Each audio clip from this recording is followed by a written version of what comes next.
Trenchy Memes, back with another video. I want to apologize for not uploading recently. This is because I've been working a job and haven't had time to edit my own videos. Anyways, we're playing Sekiro for the very first time, and I'm going to be uploading these in parts, so I can figure out my editing style and upload faster, and also because editing 22 hours of gameplay footage will eventually drive me insane. So, yeah. But before we do anything, I actually want to look at this cutscene, because this cutscene, in my opinion, was a very good opening cutscene. I like the cinematics and the lighting of the cutscene, and you're also gonna hear my dry commentary because I'm not very used to just talking on the spot. Because keep in mind, this is all done while I was live streaming. So we're just gonna look at this cutscene real quick. Oh, this cutscene looks awesome.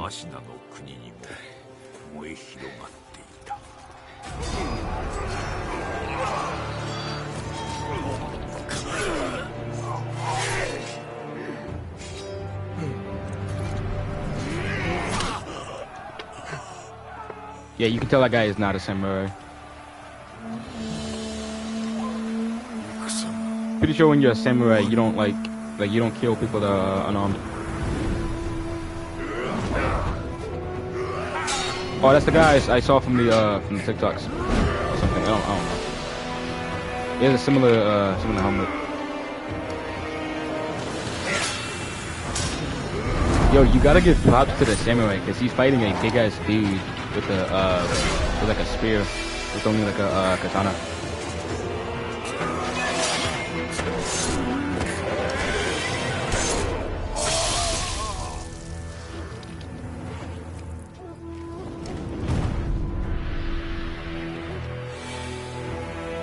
Dude, these cutscenes are phenomenal. General Tamara! There's no more!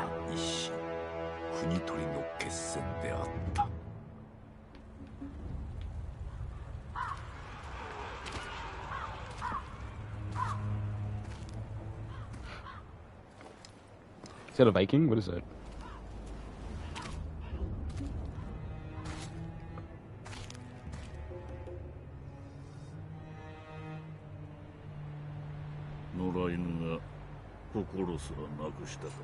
Oh, that's not a Viking. That's just a samurai with a lot of hair.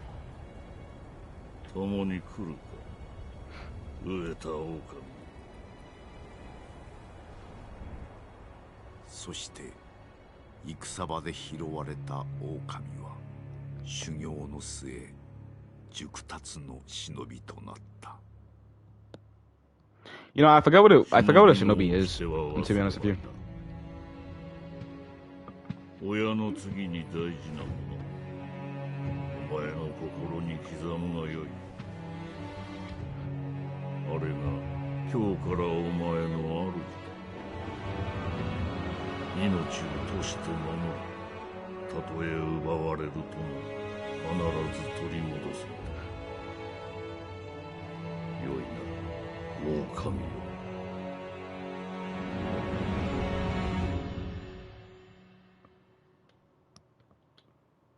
This is actually kind of fire. This is actually really fire. What the hell? You start off as a shinobi known as the Wolf, and your one job is to protect the divine heir Kuro. This is where the game teaches you the mechanics and the importance of sneaking. But we're not focused on that at all. Instead, we're going to retrieve our sword Kosubumaru and our healing gourd, which is our main healing item. And from here, our goal is simple. We help our lord escape by finding a hidden path. But before we can do that, the game makes sure we understand one thing, deflection.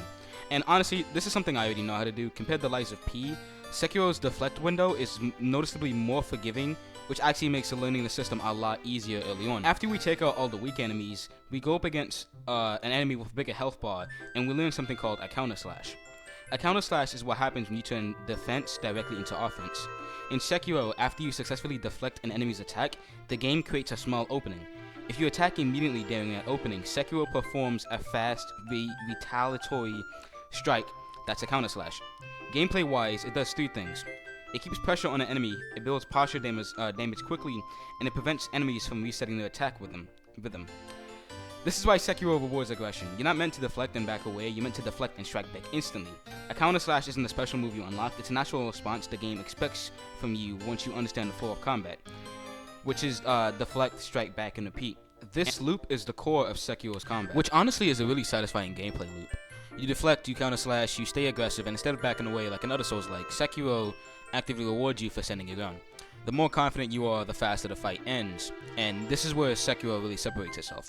You're not managing stamina, you're not waiting for an opening, you create the opening. Every successful deflect builds posture, every counter slash creates pressure, and before you even realize it, enemies that look overwhelming at first start to feel readable and almost predictable. The early section makes something very clear. Sekiro isn't about patience, it's about rhythm, and once you lock into that rhythm, the combat stops feeling punishing and starts feeling precise, like a back and forth duel instead of a boss fight you're trying to survive. That's why this game teaches deflection before it lets you move on, because if you don't understand this loop, the game will absolutely make sure you learn it later, the hard way. And then we went into somebody named Genichiro Ashina for the first time in this game. And going off script here, I genuinely thought this was like a tutorial boss, someone that you are meant to beat. But I found out that this fight isn't even meant to be won. It's like a scripted event, just like Ghost of Tsushima, when you fight that big guy, the guy that killed your grandfather or dad, whatever. And you're supposed to like lose this fight, right? Lose the fight against Ashina, your arm gets cut off, and the Lord gets taken, which is Kudo, the divine heir. And then you wake up at the Dilapidated Temple. I have no clue if I said that correctly. And from here, Sekiro gives you the core mechanics. Basically what this game is, it's deflecting over dodging. Yes, you can dodge, but it's not always recommended to dodge. And it's posture over health. Basically, every enemy has a health bar, right? But that health is basically irrelevant since you're more over breaking down their posture instead of chunking down their health bar. And you're also giving the shinobi prosthetic. I have no idea what the prosthetic does, but I'm sure it's gonna be important later on in the game. After 2 hours of gameplay, I can safely say this place is basically like a Fire Link shrine, and I'm sure that won't kick me in the butt later. There's also the strange immortal guy that can't die and we can use as a training dummy, which I totally did so I can get used to deflecting again. We've also been giving this grapple so we can traverse the map quicker and easier. We've also found our first bonfire, which is actually called a Sculptor's Idol, which we can rest at and regain our health. We can also use this to travel to places we've already been to. From here, we head into the Ashina outskirts. Enemy placement is doing a lot of work here. Groups encourage stealth, while mini-bosses force direct confrontation. And you're going to see me die like a lot in this game, and it's not because I'm bad at anything, it's just I'm getting way too cocky with my attacks. Damn, man, my posture broken! And then we get introduced to a new mechanic that I was absolutely kind of shocked by, and you can hear by my reaction right here. I'm back to life? Yeah, so basically right here, because we are protecting the divine heir, we also have his blood, apparently, and it grants us the ability to return from the dead using this ability called resurrection power. So the way to get this charge is basically we just have to kill enemies. The more enemies you kill, the more our charge, the more the thing fills up. And once we have a charge, we can actually come back from the dead. But we can't use it immediately after we have resurrected. We actually have to kill more enemies to actually recharge it. And I'm not even gonna lie, even though we had 2 lives, I honestly did die when I came back to life. So we're gonna go fight this guy again. And now that I know his moveset, this actually should be a very fun and interesting fight to actually fight this guy. Now that I know his moveset and everything else. Which is actually like my second try fighting this guy.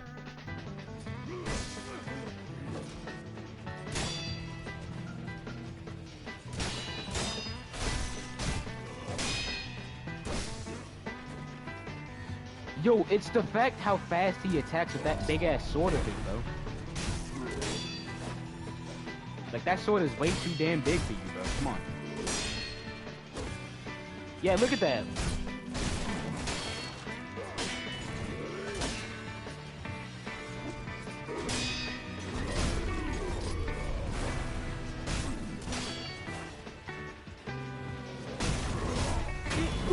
Who are you healing from?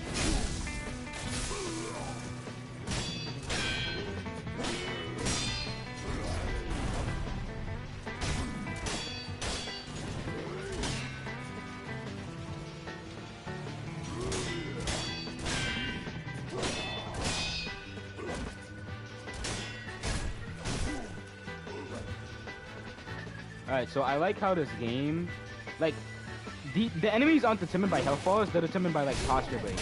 So like that's what makes it challenging in my opinion. I like that.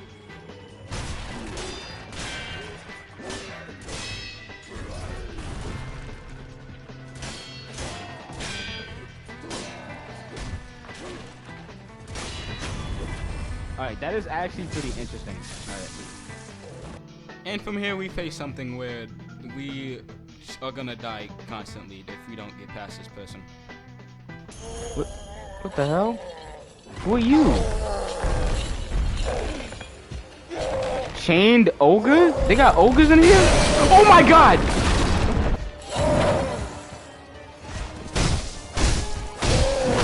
So, oh my god, yo, chill.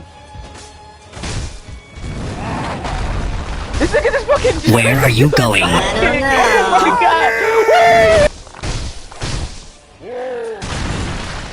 Yo, he's doing WWE moves on me! And I'm not even gonna sugarcoat it. I genuinely thought I was fighting Baki the Grappler in this fucking game, bro. And then after we actually died to the giant, or the ogre, we learned that us dying actually spreads sickness through the world. So, basically, we just cannot die or else people are gonna get sick.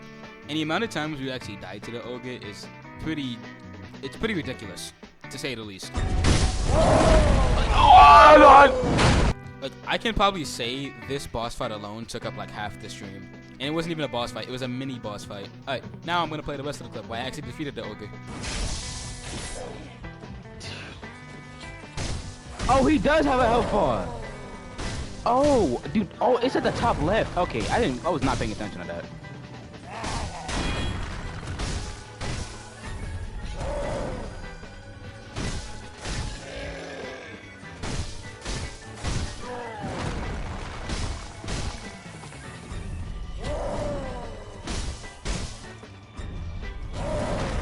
Yep. No!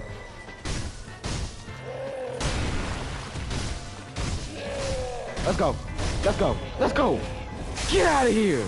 Yeah. That's what I'm talking about. Goofy. And we also get these things called prayer beads, which is basically like a leveling up thing. I want to say it's a leveling up thing, but I also don't know how to level up in this game. It's kind of confusing. And there was also this giant enemy that appeared out of nowhere, and I'm not going to spoil it, but I'm going to let you just see my reaction to this, because I was not paying attention at all.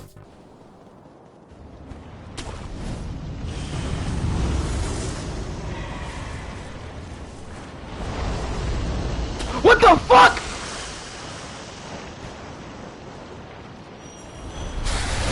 Oh my fucking gosh, what is that? Yo, why the fuck is there just a... Oh my god, what is that? Like, be so for real right now, be so for real. Run! Oh my god!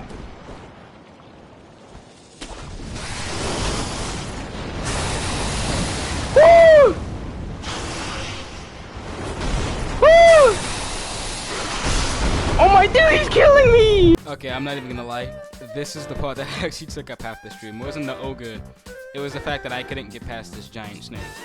See, there is a vantage point where I can use my grapple onto, but for some reason, it just didn't want to grapple onto it. I'm guessing I had to get a little bit closer, but I just kept dying to the snake for about like 30 minutes or so that took up half the stream. And honestly, what you're supposed to do for this section is you're supposed to stab it in the eye so it can be stunned, and then grapple onto a ledge at the end of the area.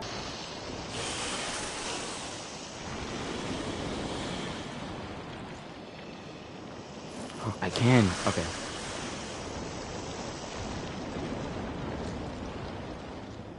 Please.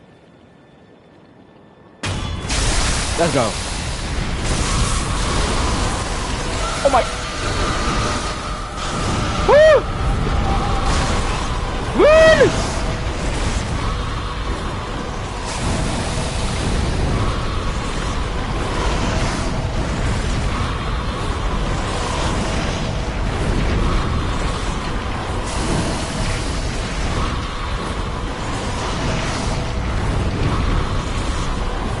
What do you want me to do?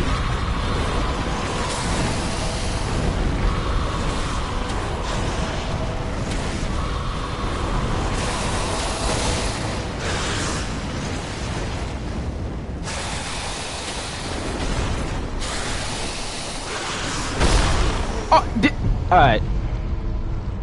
Yeah, and as you can see, I just did not do that.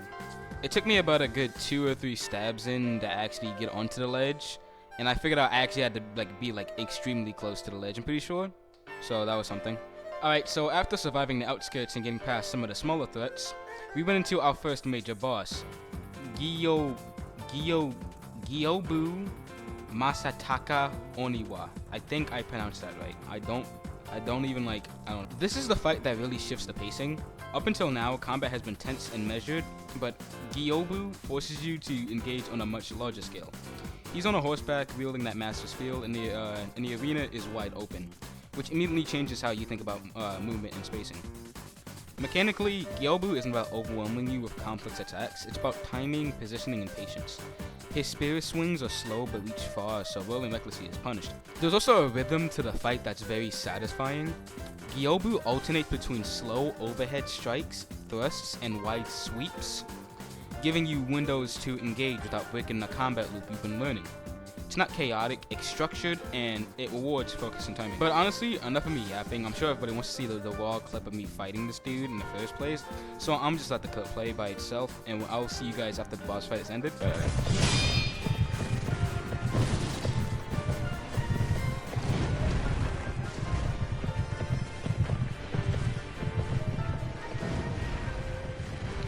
How many times are you gonna fucking drift, my nigga?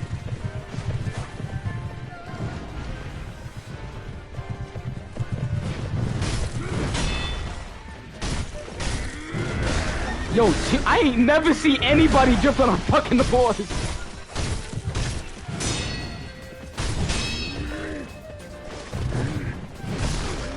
Yo, I ain't never seen anybody drift on a horse, bro. This is just funny. This is actually funny.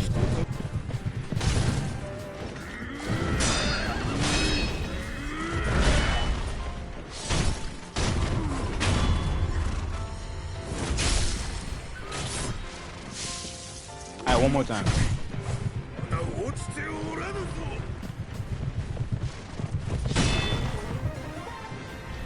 Yo, look at this nigga drifting, bro. This is. Whoa! Oh my gosh, I forgot. There's phases in this game. I forgot this game. I forgot there's like phases in almost every Dark Souls, bro. I was so confused.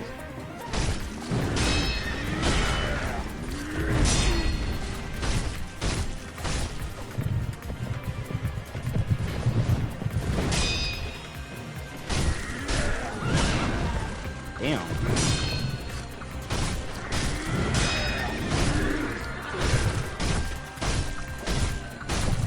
Yo, we're so close. We're so close.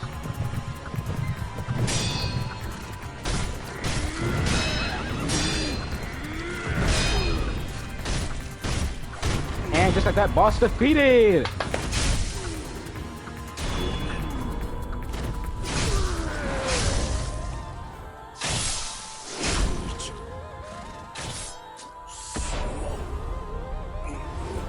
Shinobi execution. Oh, that's what I like to see. Honestly, for somebody on a horse, that boss fight was really fun. And this game doesn't have like the traditional Dark Souls level up system.